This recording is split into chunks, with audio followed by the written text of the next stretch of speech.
Semua ini memerlukan persiapan pendidikan yang baru, maknanya menggapai langit.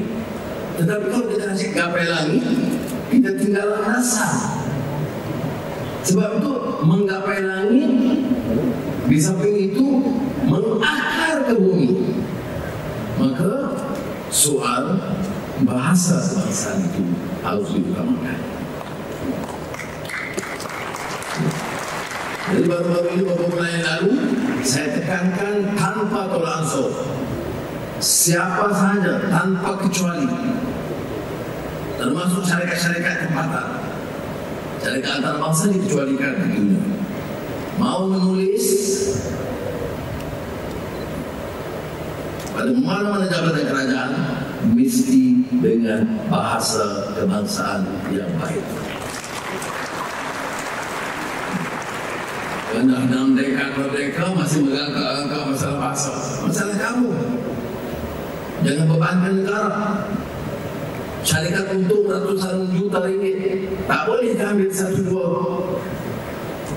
guru untuk mengajar supaya staf dan eksekutif menguasai bahasa baik dengan baik. Saya tidak mahu tolak ansur.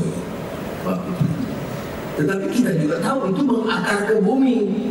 Bahasanya, nilai akhlak, pengajaran Islamnya untuk anak-anak Islam itu mengakar ke bumi supaya kita bila menggapai ke langit hanya terus tidak. Jadi harus ada tingkatan. Tetapi kita tahu kalau menggapai ke langit, penguasaan bahasa tidak lagi satu. Tidak ada negara maju dan di dunia ini yang hanya menekankan satu bahasa.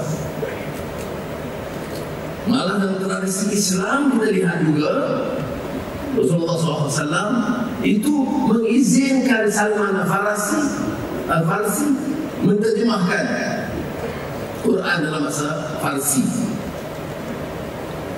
Bukan satunya ini. Kerana apa? Kerana tuntutan pada masa itu untuk dia bawa pulang ke Farsi selain pada Quran dalam bahasa Arab, Lughatul Quran terjemah dalam bahasa Farsi. Kalau baca hikayat Hang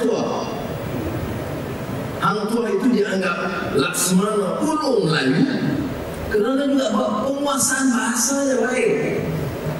Dia mula tentunya dengan bahasa Melayu, tapi baik bahasa Jawa, bahasa Siam, dalam istilah dulu bahasa Keling, bahasa Tamil itu disebut dalam kitab hikayat Hang Tuah. Kalau salah sekitar 11 bahasa. Mungkin tidak, ini kan legenda. Ini lagu Syirah Majid. Sebab itu bila kita bicara soal buku, kalau dalam Islam ini, tradisi Islam disebut budaya Iqra. Kaitan dengan membaca. Dan ini lebih relevan ya, Pusadatif, kerana generasi kini senang terpukau dengan media sosial. Tak ada salah. Ini perkembangan semasa, tuntutan zaman. Tidak boleh menolak atau menangkis perubahan. Tetapi ada kelemahan. Kelemahannya adalah merumuskan satu idea yang kompleks, merumuskan soal cita-cita bangsa, masa depan negara, idealisme perjuangan hanya dengan kupasan beberapa minit dalam media sosial. Malah berbicara soal ekonomi, soal politik, soal masa depan, soal dasar pendidikan, dasar ekonomi, semuanya itu hanya dengan kupasan beberapa minit. Ini bahaya. Sebab dasarnya bukan dasar ilmu cara menyeluruh. Mengapa kita di universiti? Dan mengapa ada kuliah?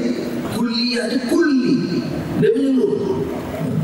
Kuliah, prinsip kuliah itu menguasai ilmu sedalamnya dan seluasnya. Dan tidak menghukum atau memutuskan dengan satu tazkirah atau satu ceramah atau satu kupasan dalam TikTok 1 minit 2 minit.